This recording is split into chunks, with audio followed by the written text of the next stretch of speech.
आप देख रहे हैं आज की ताजा खबर। मैं हूं आपके साथ जसप्रीत कौर। महाराष्ट्र के भिवंडी में प्लास्टिक का सामान बनाने वाले एक कारखाने में भीषण आग लग गई। आशंका जताई गई कि आग शॉर्ट सर्किट की वजह से लगी, जिसने देखते ही देखते पूरे कारखाने को अपनी चपेट में ले लिया। कुछ ही देर में हालात ये हो गए कि कारखाने का कोई हिस्सा ऐसा नहीं बचा जो आग की लपटों से घिरा ना हो। कारखाने की छत भी आग उगलती दिखाई दी। वहाँ की खिड़कियों के अंदर का नजारा बेहद खौफनाक दिखा। इलाके में धुआं फैल गया। इस घटना की जानकारी मिलते ही फायर ब्रिगेड की टीम वहां पहुंची और दमकल कर्मी आग बुझाने के काम में जुट गए, लेकिन वो इतना आसान नहीं था। ऐसे में दमकल की 4 गाड़ियों को घटना की जगह के लिए रवाना किया गया, जिसके बाद कारखाने के अलग अलग हिस्सों में दमकल कर्मी पहुंचे और कई घंटों की मेहनत के बाद कारखाने में लगी आग को बुझाया जा सका। उत्तर प्रदेश के हाथरस में 14 सितंबर को दरिंदगी की शिकार हुई पीड़ित ने घटना के 15 दिन बाद दिल्ली के सफदरजंग अस्पताल में दम तोड़ दिया, जिस पर हाथरस से लेकर दिल्ली तक लोगों का गुस्सा फूट पड़ा। इस घटना के विरोध में भीम आर्मी के अध्यक्ष चंद्रशेखर आजाद भी अपने समर्थकों के साथ सड़कों पर उतर आए, जिसके बाद दिल्ली के सफदरजंग अस्पताल में हंगामा खड़ा हो गया। भीम आर्मी के कार्यकर्ता वहां लगे बैरिकेड गिराते हुए मोर्चरी के बाहर इकट्ठा हो गए और पीड़ित का शव वहां से ले जाने का विरोध करने लगे। हाथरस मामले को लेकर सफदरजंग अस्पताल में हंगामा बढ़ रहा है। मोर्चरी के बाहर जो बैरिकेड्स लगे थे उन्हें फांद कर भीम आर्मी के जो कार्यकर्ता है वो मोर्चरी के बाहर जुट रहे थे कि किस तरीके से बैरिकेड जहां पर गिरा दिए गए हैं। हंगामा इस कदर बढ़ गया कि पुलिस के भी पसीने छूट गए। कार्यकर्ताओं को समझाने के लिए भीम आर्मी के अध्यक्ष चंद्रशेखर आजाद को पुलिस की गाड़ी के बोनेट पर चढ़ना पड़ा। उन्होंने हाथ जोड़कर लोगों से शांत होने की भी अपील की। ये देखिए पुलिस किस तरह से कार्रवाई यहाँ पर कर रही है। अब गेट बंद कर दिया गया है, जो गेट नंबर 5 है सफदरजंग अस्पताल का। हंगामे के बीच पुलिस पीड़ित के शव को किसी तरह वहां से निकाल कर ले गई, जिसके बाद गुस्साए लोग धौला कुआं की तरफ जाने वाले रास्ते पर धरने पर बैठ गए।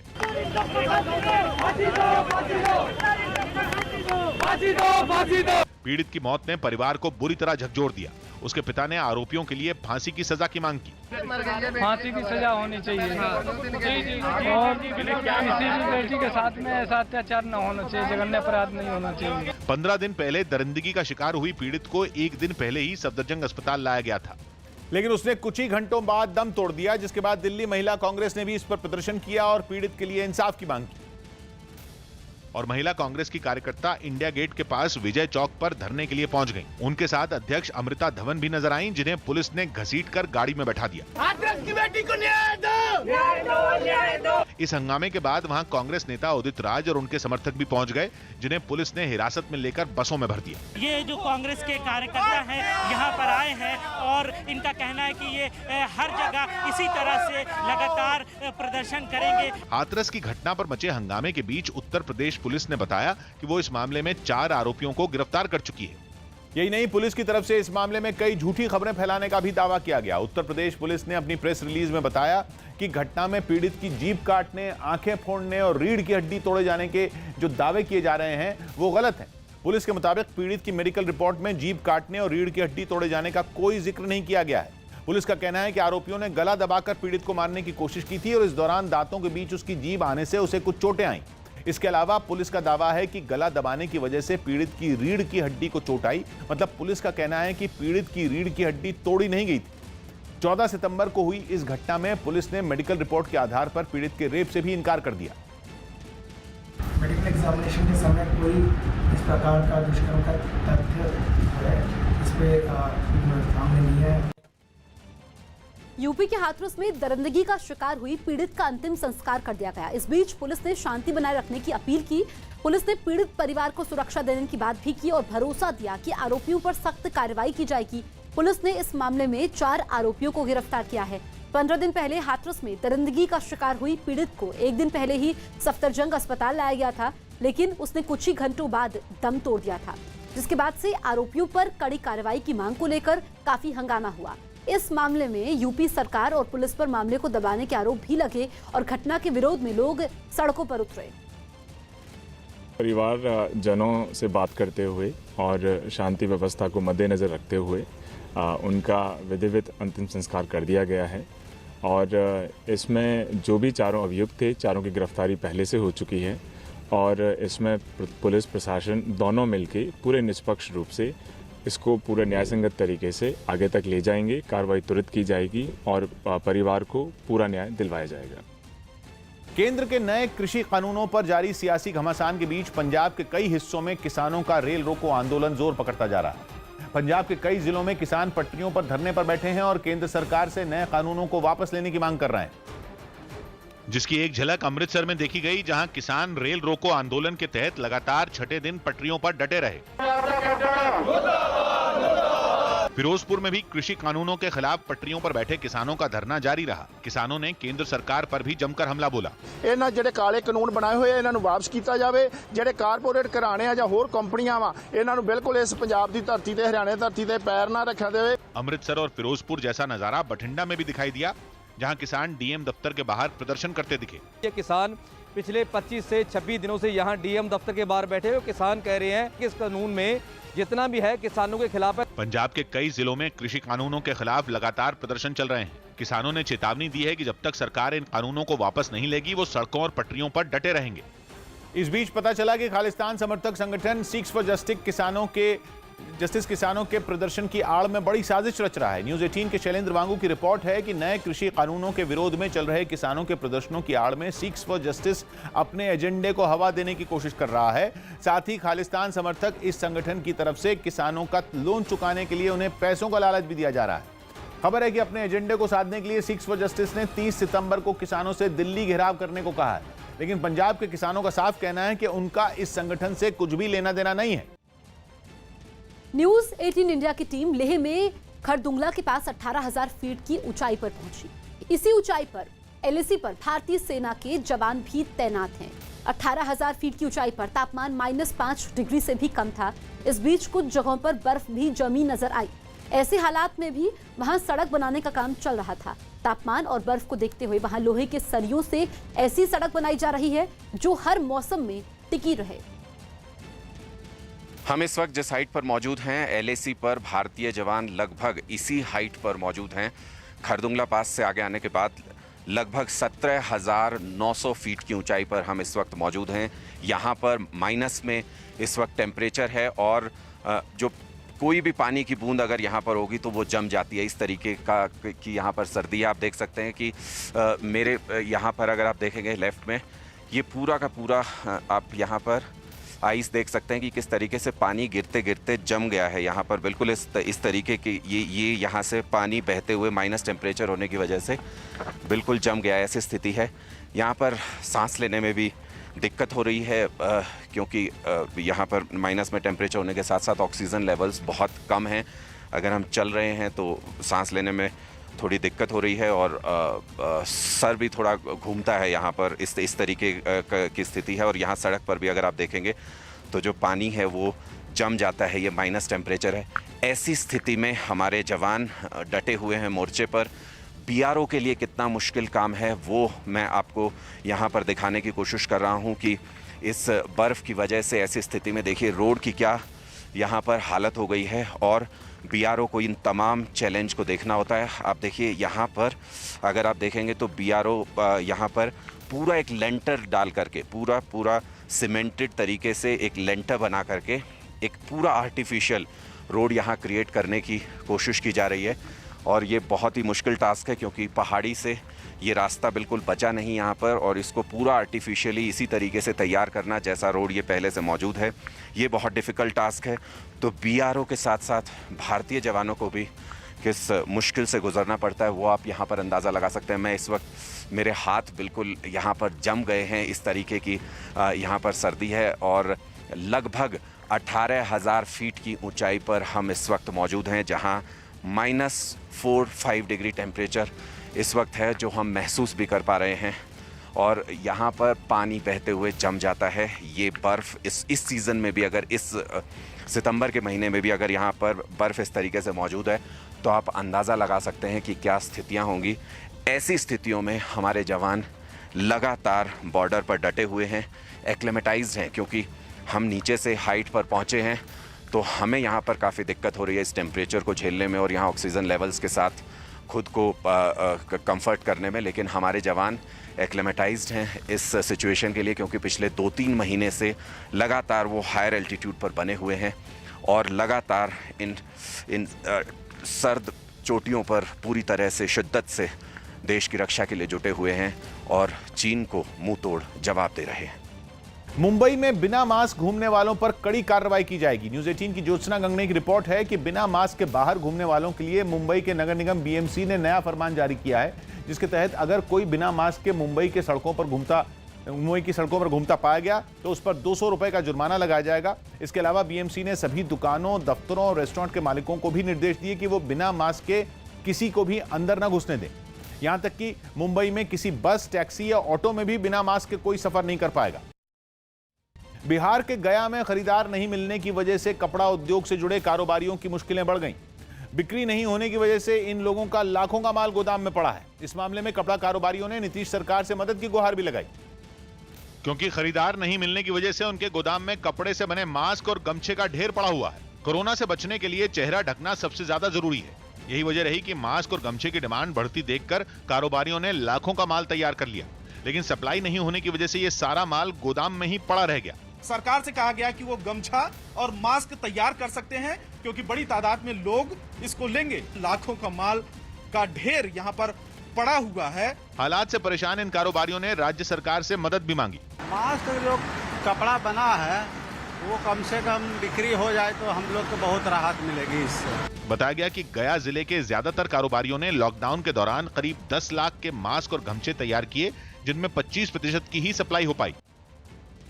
अयोध्या विवादित ढांचा मामले में फैसले का इंतजार खत्म होने वाला है। न्यूज 18 के अजीत सिंह की रिपोर्ट है कि सीबीआई की स्पेशल कोर्ट की कार्रवाई सुबह 11 बजे शुरू होगी और माना जा रहा है कि कुछ ही देर में फैसला आ जाएगा। स्पेशल जज एसके यादव का ये आखिरी फैसला होगा, क्योंकि वो आज ही रिटायर भी हो रहे हैं। अदालत ने लालकृष्ण आडवाणी, मुरली मनोहर जोशी, उमा भारती और कल्याण सिंह समेत सभी 32 आरोपियों को पेश होने का आदेश दिया है। लेकिन बड़ी बात यह है कि इस मामले में 3 सांसद लल्लू सिंह, साक्षी महाराज और बृजभूषण शरण सिंह पर भी तलवार लटक रही है, क्योंकि अगर 2 साल से ज्यादा की सजा हुई तो उनकी मेंबरशिप खतरे में पड़ सकती है।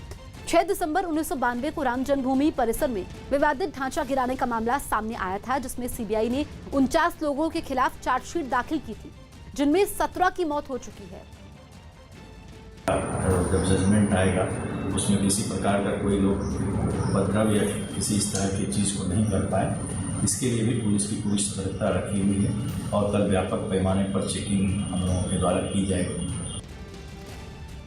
दिल्ली के पास नोएडा में पुलिस ने मुठभेड़ के बाद 2 बदमाशों को गिरफ्तार कर लिया। बताया गया कि गिरफ्तार बदमाश जयपुर के रहने वाले हैं और नोएडा में किराए के मकान पर रहकर यहां लूटपाट की घटनाओं को अंजाम दे रहे थे। बाइक पर जा रहे बदमाशों को पुलिस ने रुकने का इशारा किया था, लेकिन बदमाश भागने की कोशिश करने लगे। इसी बीच उन्होंने पुलिस की टीम पर फायरिंग कर दी, जिसके बाद पुलिस की जवाबी कार्रवाई में दोनों बदमाश घायल हुए, जिन्हें अस्पताल में भर्ती करवाया गया। जो हमारा सेक्टर 5-6 का एरिया है, वहाँ पे अभी शाम में लगभग 9 साढ़े 9 बजे के आसपास एक स्नैचिंग की घटना की सूचना मिली। हमारे जो सादे में लगे हुए लोग थे उन लोगों को जानकारी प्राप्त हुई। इमीडिएटली एक्ट करते हुए हम लोगों ने उस गाड़ी को ऑलमोस्ट ट्रेस कर लिया, जिस गाड़ी ने इस घटना को किया था। उसके बाद उसकी चेज़ की गई। उस गाड़ी को चेज़ करने के क्रम में ये गाड़ी जहाँ हम लोग खड़े हैं, चूँकि ये कैनाल का डार्क एरिया है, यहाँ पे आके ये गाड़ी घुस गई और इन्होंने अपने आप को घिरा देखा। उसके बाद इन लोगों ने हमारी जो चेजिंग टीम्स थी उसके ऊपर अटैक किया। हम लोगों ने जवाबी कार्रवाई की। धान की फसल की कटाई के बाद पंजाब के कई जिलों में किसानों ने पराली जलानी शुरू कर दी, जिससे प्रदूषण का खतरा बढ़ गया। बताया गया कि सबसे ज्यादा पराली अमृतसर में जलाई गई, जहां से एक गांव के खेतों में पराली जलाने की तस्वीरें भी सामने आई। वहां कई किसान अपने खेतों में पराली जलाते हुए नजर आए। काफी दूर से ही उन खेतों से आग की ऊंची लपटें उठती दिखाई दी। पराली का धुआं भी पूरे इलाके में फैल गया और धुएं की वजह से दूर दूर तक कुछ भी दिखाई नहीं पड़ा। पराली को जलाने पर सरकार ने रोक लगा रखी है, लेकिन इसके बावजूद कुछ किसान बिना किसी डर के अपने खेतों में पराली को जलाते रहे। पराली का किसान करे ते अखीर करे की। बताया गया कि केवल 10 दिन में ही अमृतसर के अलग अलग इलाकों में पराली जलाने के 50 से ज्यादा मामले सामने आ चुके हैं और ऐसे किसानों पर प्रशासन सख्त कार्रवाई की तैयारी कर रहा है। यूपी के बागपत में हुए कार हादसे में एक आदमी की मौत हुई। बताया गया कि कार बेहद तेज रफ्तार में थी, जो सामने एक ट्रक से टकरा गई। टक्कर लगते ही कार में आग लगी, जिसने कुछ ही पलों में पूरी कार को अपनी चपेट में लिया। आग लगते ही वहां अफरा तफरी फैल गई और सड़क पर जैम लग गया। इसके बाद मौके पर पहुंची दमकल विभाग की टीम ने आग पर काबू पाया।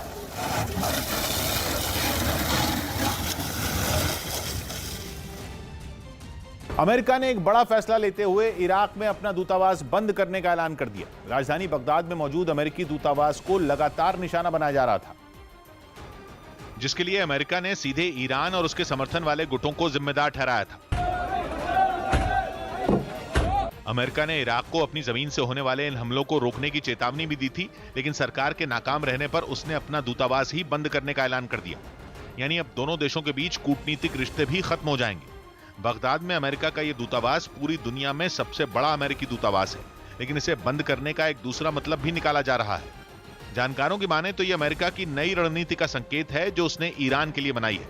बताया जा रहा है कि अमेरिका ने ईरान के खिलाफ सैनिक कार्रवाई करने का पूरा मन बना लिया है, लेकिन इस लड़ाई में उसके लोगों को कोई नुकसान न पहुंचे, इसके लिए बगदाद के दूतावास को बंद करने का फैसला लिया गया, क्योंकि ये दूतावास ईरान की नई मिसाइलों के निशाने पर भी है। इराक में अमेरिका के 5000 सैनिक तैनात हैं, लेकिन ईरान के समर्थन वाले लड़ाके वहां उसके सैनिक अड्डों और दूतावास पर अक्सर हमले करते रहते हैं। गुजरात के वडोदरा में एक निर्माणाधीन इमारत गिरने से 3 मजदूरों की मौत हो गई। जिस समय यह हादसा हुआ, इमारत में 9 मजदूर मौजूद थे और उसके गिरते ही वो सभी मलबे के नीचे दब गए, जिन्हें बचाने के लिए प्रशासन के लोग लंबे समय तक मेहनत करते रहे। हादसा देर रात हुआ, लिहाजा मलबा हटाने के काम में जुटे लोगों को खूब पसीना बहाना पड़ा, लेकिन कुछ मजदूरों की जान नहीं बच पाई। वहीं जो मजदूर जिंदा बच गए, उनकी हालत भी बेहद खराब दिखी। जब उन्हें बाहर निकाला गया तो वो खून से लथपथ नजर आए। उनकी गंभीर हालत देखकर उन्हें आनन फानन में एम्बुलेंस से अस्पताल ले जाया गया। इमारत गिरने की वजह से आसपास खड़ी गाड़ियों को भी नुकसान पहुंचा। यही नहीं, उन्हें भी वहां से हटाने में काफी समय लग गया। बताया गया कि हादसे में मारे गए और जख्मी हुए मजदूर इमारत के अंदर ही रह रहे थे।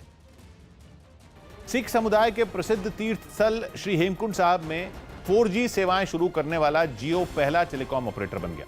गुरुद्वारा श्री हेमकुंड साहिब उत्तराखंड के चमोली में 13,650 फीट की ऊंचाई पर है, जहां अब लोगों को जियो की 4G सेवाएं मिल सकेंगी। इसके लिए गोविंद घाट और घांगरिया में लगे जियो के टावर से काम करना शुरू कर दिया है। हेमकुंड साहिब जाने के लिए लोगों को इन्हीं दोनों जगहों पर रुकना होता है।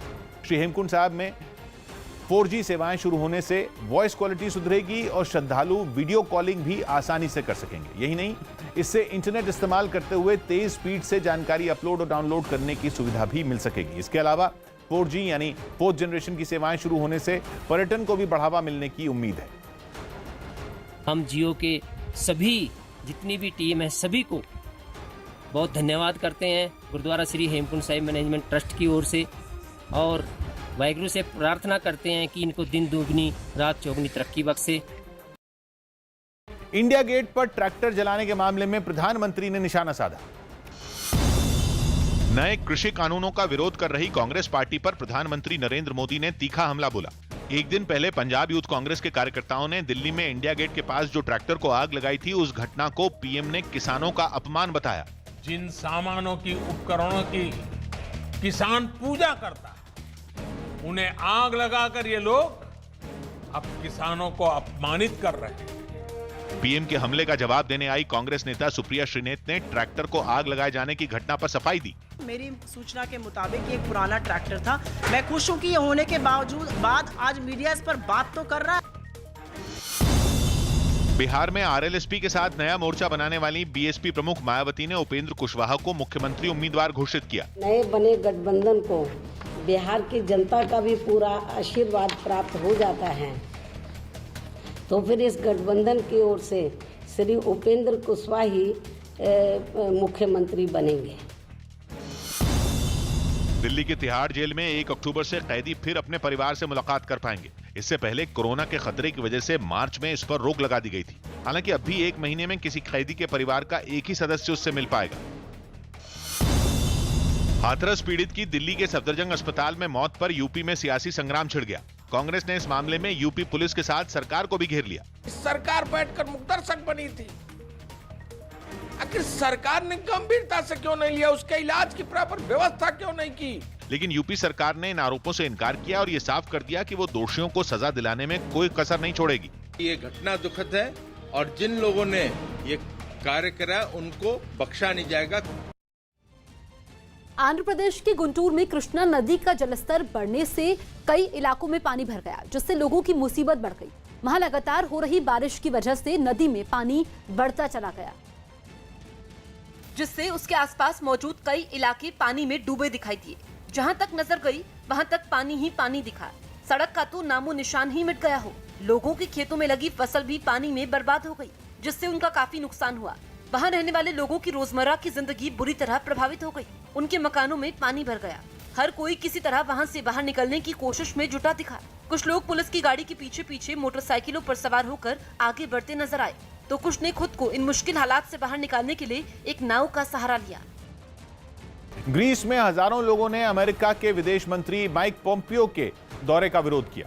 प्रदर्शन में शामिल लोगों ने आरोप लगाया कि उनके इस दौरे से ग्रीस और तुर्की में जारी तनाव पहले से और ज्यादा बढ़ जाएगा, जिसके विरोध में सैकड़ों लोग वहां के दूसरे सबसे बड़े शहर तेस्लोनिका की सड़कों पर उतर आए। उन्होंने अमेरिका के झंडे जलाकर अमेरिकी विदेश मंत्री माइक पोम्पियो के दौरे का विरोध किया और उनके खिलाफ शहर भर में घूमकर जोरदार नारेबाजी की। प्रदर्शनकारियों के हाथों में एक बड़ा पोस्टर भी दिखाई दिया, जिस पर अंग्रेजी में पोम्पियो वापस जाओ लिखा नजर आया। इतना ही नहीं, उन्होंने कई जगह छोटे पोस्टर लगाकर भी उनसे लौटने की अपील की। ग्रीस और तुर्की में तनाव के बीच उनके इस दौरे पर लोगों ने नाराजगी जताते हुए उन पर युद्ध भड़काने का आरोप लगाया। Χαιρόμαστε και είναι ανεπιθύμητος ο Πομπέος στη χώρα μας, γιατί είναι γνωστό σε όλο τον κόσμο। हालांकि सड़क पर हो रहे प्रदर्शनों के दौरान अमेरिकी विदेश मंत्री और ग्रीस के ऊर्जा मंत्री के बीच एक बैठक हुई, जिसमें दोनों देशों ने ऊर्जा के क्षेत्र में कई अहम समझौतों पर हस्ताक्षर किए। हरियाणा के महेंद्रगढ़ से परेशान करने वाली एक तस्वीर सामने आई, जिसमें एक सांड सड़क पर घूम रही बुजुर्ग पर अचानक हमला करता दिखा। बताया गया कि वो बुजुर्ग मॉर्निंग वॉक के लिए घर से निकली थी।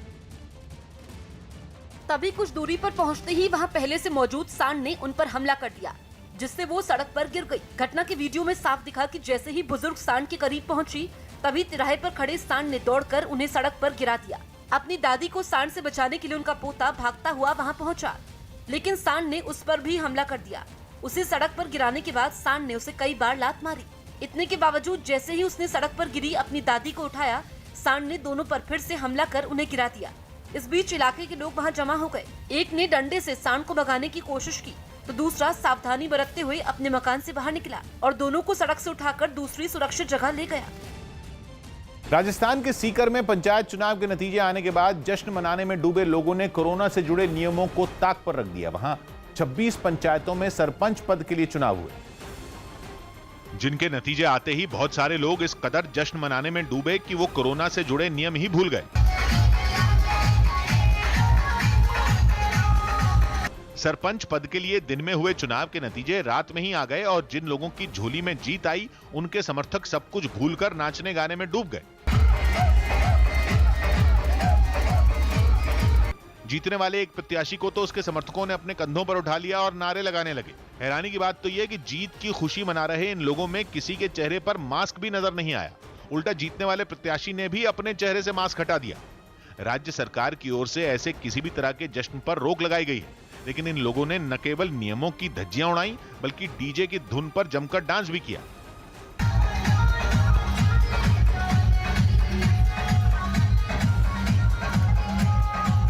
राजस्थान में अगस्त के मुकाबले सितंबर में कोरोना के मामलों में जबरदस्त इजाफा हुआ। नौबत यह आ गई कि सीकर समेत 11 जिलों में धारा 144 लागू करनी पड़ी। अमेरिका के कैलिफोर्निया से डरा देने वाला एक वीडियो सामने आया, जिसमें रेलवे ट्रैक के नजदीक दो लड़के स्केटबोर्ड पर ट्रेनों के गुजरने के समय स्टंट करते दिखे। हालांकि कैलिफोर्निया में किस जगह खतरनाक स्टंट का ये वीडियो रिकॉर्ड किया गया, ये साफ नहीं हो पाया है, लेकिन उसमें साफ दिखा कि एक एक कर दोनों लड़कों ने स्केटबोर्ड पर स्टंट दोहराकर अपनी किस्मत आजमाने की कोशिश की। उन लड़कों ने जान की परवाह किए बगैर स्टंट तब किए जब ट्रेनें वहां से गुजरी। वीडियो में पहली ट्रेन अपनी रफ्तार से गुजरती दिखी, तभी पहला लड़का स्केटिंग करते हुए आगे बढ़ा और ट्रेन से टकराने के बाद उसने सही सलामत वापसी कर ली। खतरनाक स्टंट का वो खेल वहीं नहीं रुका, उसने ऐसा करने के लिए अपने साथी को भी उकसाया, जिसके बाद अगली ट्रेन के वहां से गुजरते ही दूसरे लड़के ने भी इस जानलेवा स्टंट को पूरे जोश से पूरा किया। उसके तुरंत बाद पहले लड़के ने फिर स्टंट को दोहराया, लेकिन इस बार वापसी करते वक्त वो गिर गया। चीन से जारी सीमा विवाद के बीच सिक्किम में नाथुला पास की तरफ जाने वाले हाईवे पर सुरंग बनाने का काम तेजी से चल रहा है। इस सुरंग के बनने से चीन की सीमा तक भारतीय सेना की पहुंच आसान हो जाएगी। इसलिए नेशनल हाईवे 10 पर 24 घंटे इस सुरंग को बनाने का काम जारी है। सुरंग बनाने के काम में कई इंजीनियर और मजदूर भी जुटे नजर आए। हालांकि इस हाईवे पर पहले से एक सुरंग बनी हुई है, लेकिन उससे एक बार में केवल एक तरफ से ही गाड़ियां गुजर सकती हैं। इसलिए कई बार वहां जैम लग जाता है और सेना की गाड़ियां भी उस जैम में फंस जाती हैं। वो छोटी सी टनल थी, अभी बड़ी डबल लाइन बनाया जा रहा है इसको, तो इसलिए जो ट्रैफिक की समस्या है वो इससे कम हो जाएगी। इस सुरंग के बनने से न केवल वहां जैम की समस्या खत्म हो जाएगी, बल्कि चीन सीमा तक जवानों की पहुंच भी बहुत आसान हो जाएगी। भारत चीन विवाद सामने आने के बाद ऐसी परियोजनाओं को खासा महत्व दिया जा रहा है और कोशिश ये की जा रही है कि जल्दी से जल्दी इनका काम पूरा किया जा सके। बताया गया कि इस सुरंग को बनाने का काम 2 महीने पहले शुरू किया गया था और अगले 6 महीने में इसे पूरी तरह से तैयार करने की योजना है। अमेरिका की टेक्सास से दिल दहला देने वाली एक तस्वीर सामने आई, जिसमें हाईवे से गुजर रहा एक ट्रक अचानक से असंतुलित होने के बाद पलटता दिखा। वो भारी ट्रेलर अपनी मंजिल की तरफ बढ़ रहा था, जिसकी वजह से बीच रास्ते में उसका संतुलन बिगड़ गया और वो हादसे का शिकार हो गया।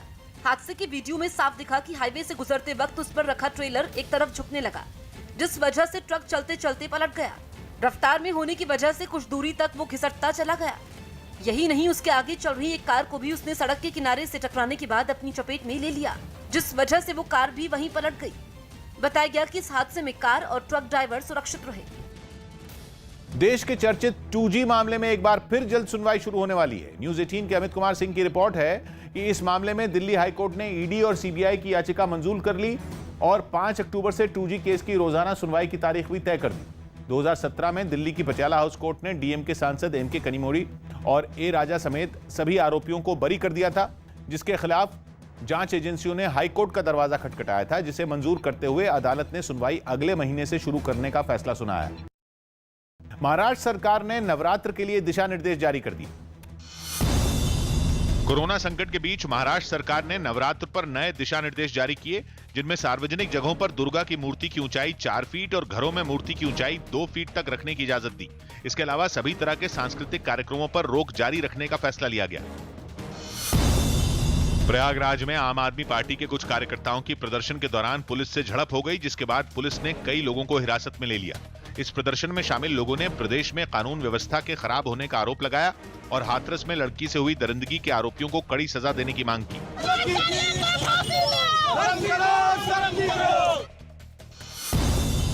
सऊदी अरब नवंबर में महिलाओं के लिए गोल्फ टूर्नामेंट का आयोजन करेगा। यह पहली बार होगा जब वहां महिलाओं का यह गोल्फ टूर्नामेंट खेला जाएगा। दिल्ली एनसीआर में प्रदूषण से निपटने के लिए केंद्र सरकार गुरुवार को 5 राज्यों के साथ बैठक करेगी। इस बैठक में दिल्ली, हरियाणा, उत्तर प्रदेश, पंजाब और राजस्थान के पर्यावरण मंत्री भी शामिल होंगे। सर्दियों के दौरान पराली जलाने का मुद्दा हर साल सुर्खियों में रहता है। ऐसे में यह बैठक काफी अहम है। इसी बैठक में पोल्यूशन कंट्रोल बोर्ड और नगर निगम के अधिकारी भी हिस्सा लेंगे। दिल्ली के डिप्टी सीएम मनीष सिसोदिया की कोरोना रिपोर्ट नेगेटिव आई, जिसके बाद उन्हें मैक्स साकेत अस्पताल से छुट्टी मिल गई। फिलहाल सिसोदिया को डॉक्टरों ने 1 हफ्ते के आराम की सलाह दी है। यूरोप के देश फिनलैंड में कोरोना से संक्रमित लोगों का पता लगाने के लिए कुत्तों की मदद ली गई। रिसर्चर्स ने दावा किया कि कुत्ते कुछ ही सेकंड में सिर्फ सूंघकर 100% सटीक नतीजे दे सकते हैं। और यही वजह रही कि हेलसिंकी एयरपोर्ट पर कुछ खास तरह के कुत्ते तैनात कर दिए गए, जो वहां आने वाले यात्रियों के नमूनों को सूंघकर पहचानते हैं कि वो कोरोना पॉजिटिव हैं या नहीं। इसके लिए एयरपोर्ट पर एक कमरा तैयार किया गया, जहां सभी यात्री अपने शरीर के पसीने का नमूना देते दिखे। यात्री उन नमूनों को एक बॉक्स में डाल देते हैं, जिन्हें कुछ देर बाद कुत्तों के सामने रखा जाता है। अगर वो बॉक्स को सूंघने के बाद उसे पैरों से खुजलाते या भौंकते हैं, तो उस नमूने को पॉजिटिव माना जाता है। सूंघकर पहचान कर लेने की खासियत की वजह से कुत्तों को इस काम में लगाया गया। हालांकि रिसर्चर इस बात को साफ नहीं कर पाए हैं कि कुत्ते वायरस का कैसे पता लगाते हैं, लेकिन उन्होंने अंदाजा लगाया कि शायद पसीने की महक की वजह से वो ऐसा कर पाते हैं।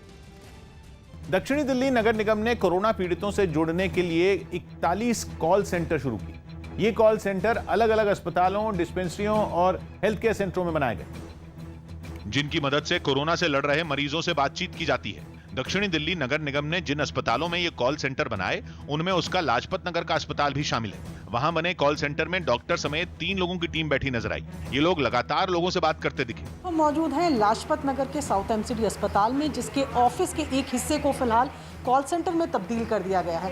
यहाँ पर आप देख रहे हैं कि लगातार फोन पर बातचीत चल रही है। दक्षिण दिल्ली नगर निगम की कोशिश है कि वो अपने इलाके के हर कोरोना मरीज के संपर्क में रहे, ताकि जरूरत पड़ने पर उस तक मदद पहुंचाई जा सके। उनसे उनका हालचाल पूछते हैं, उनके परिवार के बारे में जानते हैं, उनकी दवाई इत्यादि के बारे में जानते हैं। नगर निगम का दावा है कि इन सभी कॉल सेंटर के जरिए रोजाना करीब 2000 लोगों से बात की जा रही है।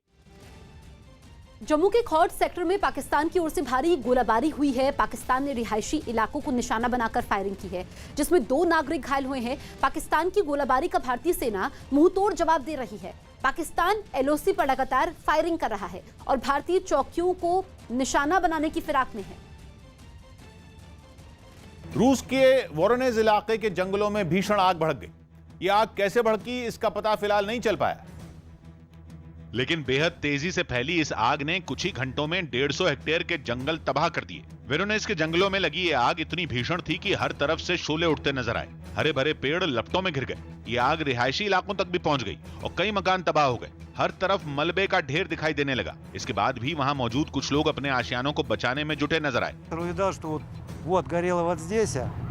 и сразу в середине загорелось. आग लगते ही उस पर काबू पाने की कोशिशें शुरू हो गईं। फायर ब्रिगेड की कई टीमें जगह जगह तैनात कर दी गईं। कई दमकल कर्मचारी भी जल रहे मकानों को बचाने की कोशिश करते दिखे। कोई पाइप से पानी की बौछार करता तो कोई बाल्टी से पानी भरकर लपटों पर डालता नजर आया। От жилых домов, чтобы дальнейшего распространения не было. फैलते फैलते ये आग हाईवे तक भी पहुंच गई और वहां से तेज रोशनी और धुआं उठता नजर आया। मुंबई के पास भिवंडी इलाके में प्लास्टिक का सामान बनाने वाली एक फैक्ट्री में आग लग गई। यह आग इतनी भीषण थी कि उसकी लपटें दूर से दिखाई दी, जिसकी सूचना मिलने के बाद फौरन ही दमकल विभाग का 4 गाड़ियां वहां पर पहुंची और आग पर काबू पाने की कोशिश की। लेकिन यह आग इतनी भीषण थी कि उसको बुझाना मुश्किल हो गया, क्योंकि प्लास्टिक होने की वजह से आग लगातार धधक रही थी। बताया गया कि जिस फैक्ट्री में आग लगी उसमें प्लास्टिक के मोती बनाए जाते थे।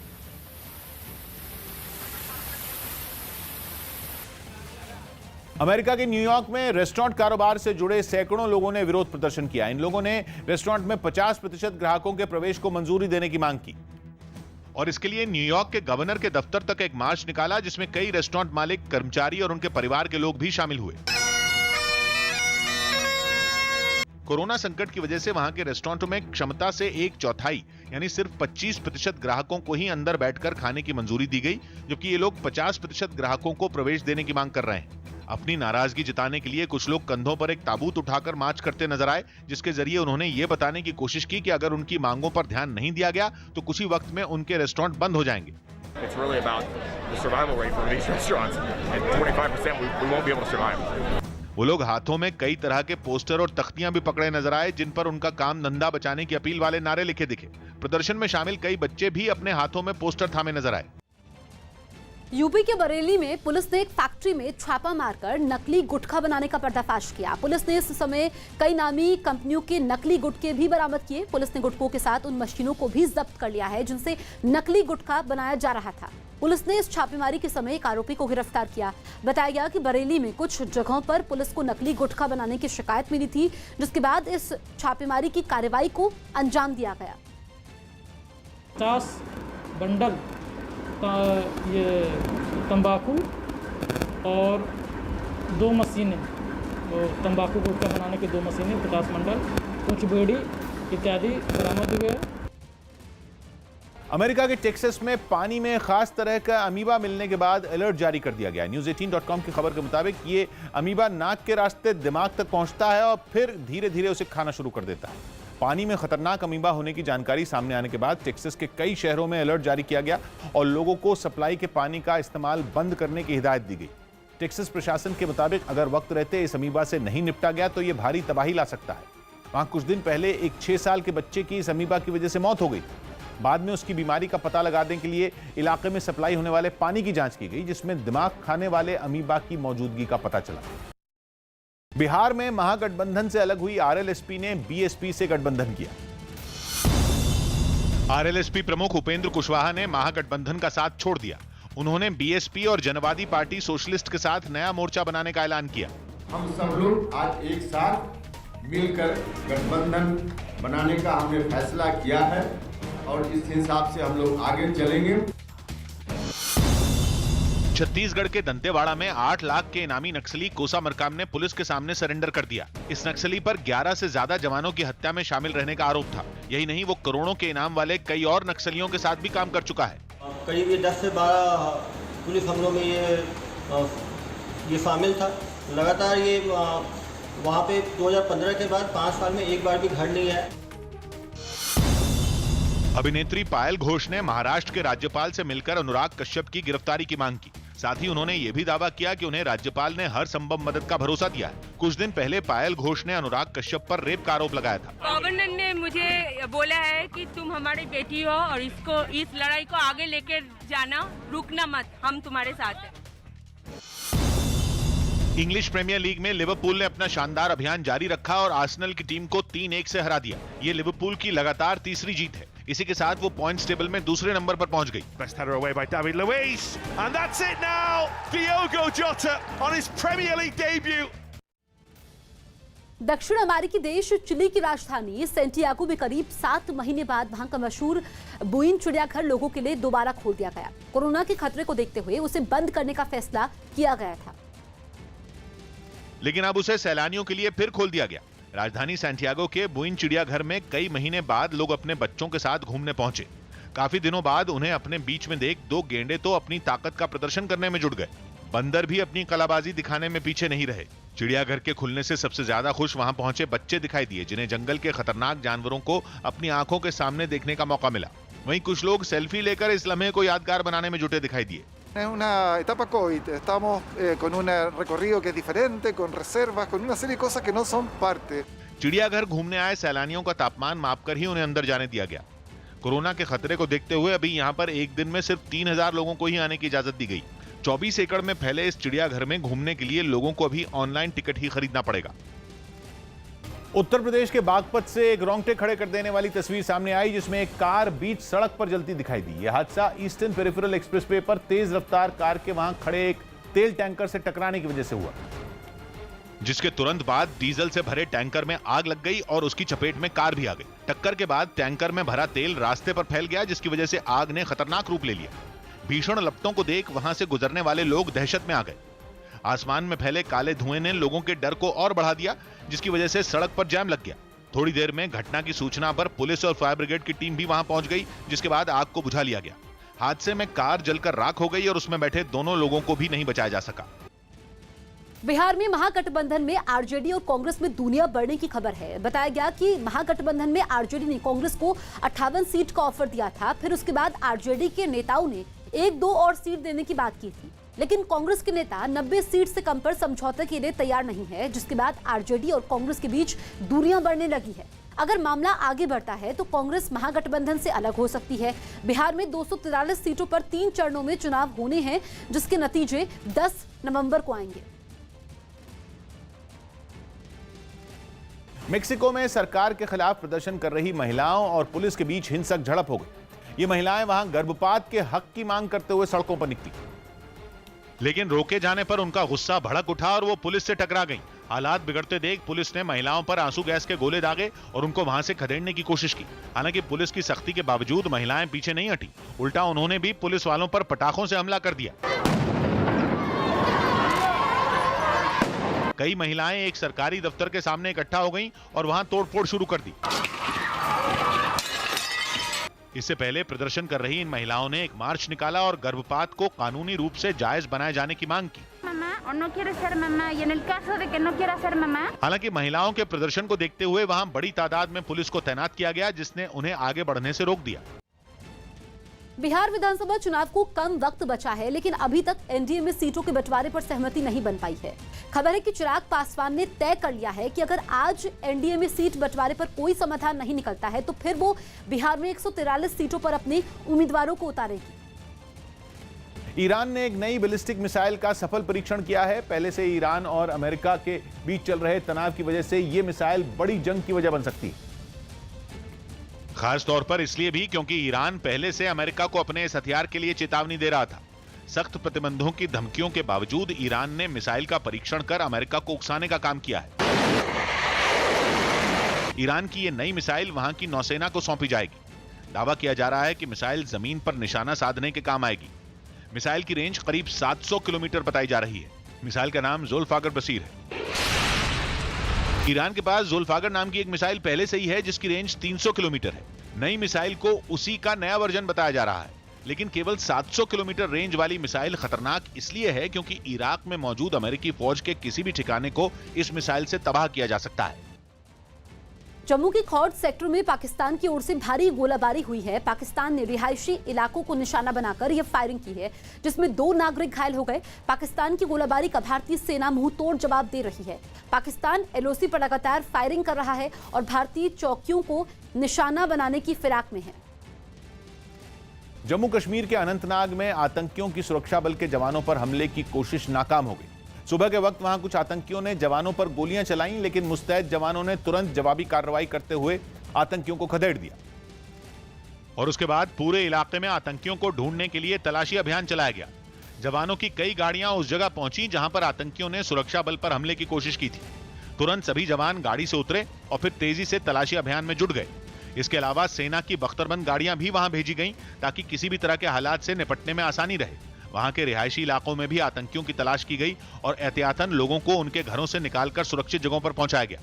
बताया गया कि इस हमले में आतंकियों की गोलियां किसी भी जवान को छू तक नहीं पाईं और अपने मकसद में कामयाब हुए बिना ही वो वहां से डरकर भाग गए। 12 राज्यों में उपचुनावों की तारीखों का ऐलान हो गया। चुनाव आयोग ने 12 राज्यों की 56 विधानसभा सीटों और 1 लोकसभा सीट पर उपचुनाव की तारीखों का ऐलान कर दिया। मध्य प्रदेश, गुजरात और यूपी में 3 नवंबर को उपचुनाव होगा, जबकि बिहार की 1 लोकसभा सीट के लिए 7 नवंबर को वोट डाले जाएंगे। इन राज्यों में वोटों की गिनती 10 नवंबर को होगी। हरियाणा के जींद में पीएनबी की ब्रांच से 20 लाख रुपए चोरी हो गए। कैशियर को इस घटना के बारे में शाम को पता चला जब उसने नकदी गिननी शुरू की। इस मामले में एक बच्चे समेत 2 लोगों पर चोरी का शक जताया गया।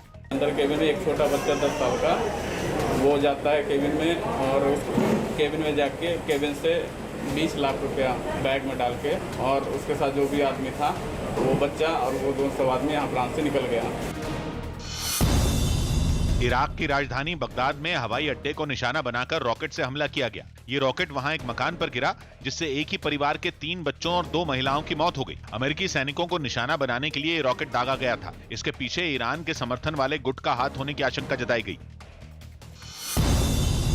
मुंबई में हिंदी फिल्मों में काम करने वाले बिहार के एक और कलाकार अक्षत उत्कर्ष की मौत पर भी विवाद खड़ा हो गया।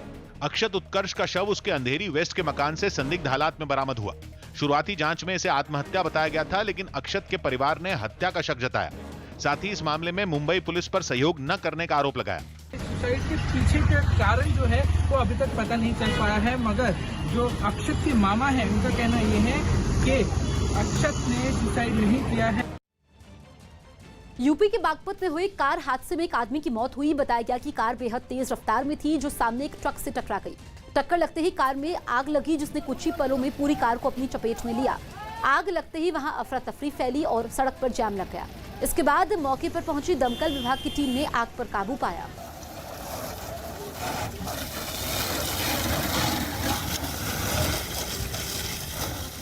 केंद्र के नए कृषि कानूनों पर जारी सियासी घमासान के बीच पंजाब के कई हिस्सों में किसानों का रेल रोको आंदोलन जोर पकड़ता जा रहा है। पंजाब के कई जिलों में किसान पटरियों पर धरने पर बैठे हैं और केंद्र सरकार से नए कानूनों को वापस लेने की मांग कर रहे हैं, जिसकी एक झलक अमृतसर में देखी गई, जहां किसान रेल रोको आंदोलन के तहत लगातार 6ठे दिन पटरियों पर डटे रहे। फिरोजपुर में भी कृषि कानूनों के खिलाफ पटरियों पर बैठे किसानों का धरना जारी रहा। किसानों ने केंद्र सरकार पर भी जमकर हमला बोला। ਇਹਨਾਂ ਜਿਹੜੇ ਕਾਲੇ ਕਾਨੂੰਨ ਬਣਾਏ ਹੋਏ ਇਹਨਾਂ ਨੂੰ ਵਾਪਸ ਕੀਤਾ ਜਾਵੇ। ਜਿਹੜੇ ਕਾਰਪੋਰੇਟ ਘਰਾਣੇ ਆ ਜਾਂ ਹੋਰ ਕੰਪਨੀਆਂ ਵਾ ਇਹਨਾਂ ਨੂੰ ਬਿਲਕੁਲ ਇਸ ਪੰਜਾਬ ਦੀ ਧਰਤੀ ਤੇ ਹਰਿਆਣੇ ਧਰਤੀ ਤੇ ਪੈਰ ਨਾ ਰੱਖਿਆ ਦੇਵੇ। अमृतसर और फिरोजपुर जैसा नजारा बठिंडा में भी दिखाई दिया, जहां किसान डीएम दफ्तर के बाहर प्रदर्शन करते दिखे। ये किसान पिछले 25 से 26 दिनों से यहाँ डीएम दफ्तर के बाहर बैठे हुए किसान कह रहे हैं कि इस कानून में जितना भी है किसानों के खिलाफ है। पंजाब के कई जिलों में कृषि कानूनों के खिलाफ लगातार प्रदर्शन चल रहे हैं। किसानों ने चेतावनी दी है कि जब तक सरकार इन कानूनों को वापस नहीं लेगी, वो सड़कों और पटरियों पर डटे रहेंगे। इस बीच पता चला कि खालिस्तान समर्थक संगठन सिक्स फॉर जस्टिस किसानों के प्रदर्शन की आड़ में बड़ी साजिश रच रहा है। न्यूज 18 के शैलेंद्र वांगू की रिपोर्ट है कि नए कृषि कानूनों के विरोध में चल रहे किसानों के प्रदर्शनों की आड़ में सिक्स फॉर जस्टिस अपने एजेंडे को हवा देने की कोशिश कर रहा है। साथ ही खालिस्तान समर्थक इस संगठन की तरफ से किसानों का लोन चुकाने के लिए उन्हें पैसों का लालच भी दिया जा रहा है। खबर है कि अपने एजेंडे को साधने के लिए सिक्स फॉर जस्टिस ने 30 सितंबर को किसानों से दिल्ली घेराव करने को कहा है, लेकिन पंजाब के किसानों का साफ कहना है कि उनका इस संगठन से कुछ भी लेना देना नहीं है। महाराष्ट्र के भिवंडी में प्लास्टिक का सामान बनाने वाले एक कारखाने में भीषण आग लगी। आशंका जताई गई कि आग शॉर्ट सर्किट की वजह से लगी, जिसने देखते ही देखते पूरे कारखाने को अपनी चपेट में ले लिया। कुछ ही देर में हालात ये हो गए कि कारखाने का कोई हिस्सा ऐसा नहीं बचा जो आग की लपटों से घिरा ना हो। कारखाने की छत भी आग उगलती दिखाई दी। वहाँ की खिड़कियों के अंदर का नजारा बेहद खौफनाक दिखा। इलाके में धुआं फैल गया। इस घटना की जानकारी मिलते ही फायर ब्रिगेड की टीम वहां पहुंची और दमकल कर्मी आग बुझाने के काम में जुट गए, लेकिन वो इतना आसान नहीं था। ऐसे में दमकल की 4 गाड़ियों को घटना की जगह के लिए रवाना किया गया, जिसके बाद कारखाने के अलग अलग हिस्सों में दमकल कर्मी पहुंचे और कई घंटों की मेहनत के बाद कारखाने में लगी आग को बुझाया जा सका। मेक्सिको में सरकार के खिलाफ प्रदर्शन कर रही महिलाओं और पुलिस के बीच हिंसक झड़प हो गई। ये महिलाएं वहां गर्भपात के हक की मांग करते हुए सड़कों पर निकली, लेकिन रोके जाने पर उनका गुस्सा भड़क उठा और वो पुलिस से टकरा गईं। हालात बिगड़ते देख पुलिस ने महिलाओं पर आंसू गैस के गोले दागे और उनको वहां से खदेड़ने की कोशिश की। हालांकि पुलिस की सख्ती के बावजूद महिलाएं पीछे नहीं हटी, उल्टा उन्होंने भी पुलिस वालों पर पटाखों से हमला कर दिया। कई महिलाएं एक सरकारी दफ्तर के सामने इकट्ठा हो गईं और वहां तोड़फोड़ शुरू कर दी। इससे पहले प्रदर्शन कर रही इन महिलाओं ने एक मार्च निकाला और गर्भपात को कानूनी रूप से जायज बनाए जाने की मांग की। हालांकि महिलाओं के प्रदर्शन को देखते हुए वहां बड़ी तादाद में पुलिस को तैनात किया गया, जिसने उन्हें आगे बढ़ने से रोक दिया। गुजरात के वडोदरा में एक निर्माणाधीन इमारत गिरने से 3 मजदूरों की मौत हो गई। जिस समय यह हादसा हुआ, इमारत में 9 मजदूर मौजूद थे और उसके गिरते ही वो सभी मलबे के नीचे दब गए, जिन्हें बचाने के लिए प्रशासन के लोग लंबे समय तक मेहनत करते रहे। हादसा देर रात हुआ, लिहाजा मलबा हटाने के काम में जुटे लोगों को खूब पसीना बहाना पड़ा, लेकिन कुछ मजदूरों की जान नहीं बच पाई। वहीं जो मजदूर जिंदा बच गए, उनकी हालत भी बेहद खराब दिखी। जब उन्हें बाहर निकाला गया तो वो खून से लथपथ नजर आए। उनकी गंभीर हालत देखकर उन्हें आनन फानन में एम्बुलेंस से अस्पताल ले जाया गया। इमारत गिरने की वजह से आसपास खड़ी गाड़ियों को भी नुकसान पहुंचा। यही नहीं, उन्हें भी वहां से हटाने में काफी समय लग गया। बताया गया कि हादसे में मारे गए और जख्मी हुए मजदूर इमारत के अंदर ही रह रहे थे। मध्य प्रदेश के ग्वालियर से एक चौंका देने वाला वीडियो सामने आया, जिसमें कुछ हमलावर क्राइम ब्रांच के कांस्टेबल के साथ बेरहमी से मारपीट करते दिखे। बताया जा रहा है कि कांस्टेबल भूपेंद्र सिंह अपने मकान के छज्जे की मरम्मत करा रहा था, जिस पर उसका पड़ोसी आग बबूला हो गया और आरोप है कि उसने अपने कुछ साथियों को बुलाकर उस पर हमला करवा दिया। सामने आए एक वीडियो में कुछ लोग कांस्टेबल भूपेंद्र सिंह के साथ मारपीट करते दिखे। उस पर फावड़े से भी हमला किया गया। कुछ बदमाश उस पर डंडे बरसाते हुए भी नजर आए। इस हमले में वो बुरी तरह जख्मी हो गया। यही नहीं, बदमाशों ने उसके घर पर लगे सीसीटीवी कैमरे भी तोड़ दिए। सामने आई एक तस्वीर में कुछ लोग उसके घर वालों से भी मारपीट करते नजर आए। यही नहीं, क्राइम ब्रांच में कांस्टेबल भूपेंद्र सिंह के घर पर पथराव भी किया गया। इस मामले में पुलिस ने आरोपियों के खिलाफ केस दर्ज कर कार्रवाई शुरू कर दी। को लेके कुछ इशू हुए, पहले से भी कुछ बात रहा है इनका, तो उसी पे रिपोर्ट हुई है, उस पर कार्रवाई हो रही है। क्राइम ब्रांच के कांस्टेबल की बेरहमी से पिटाई के इस मामले ने इलाके के लोगों को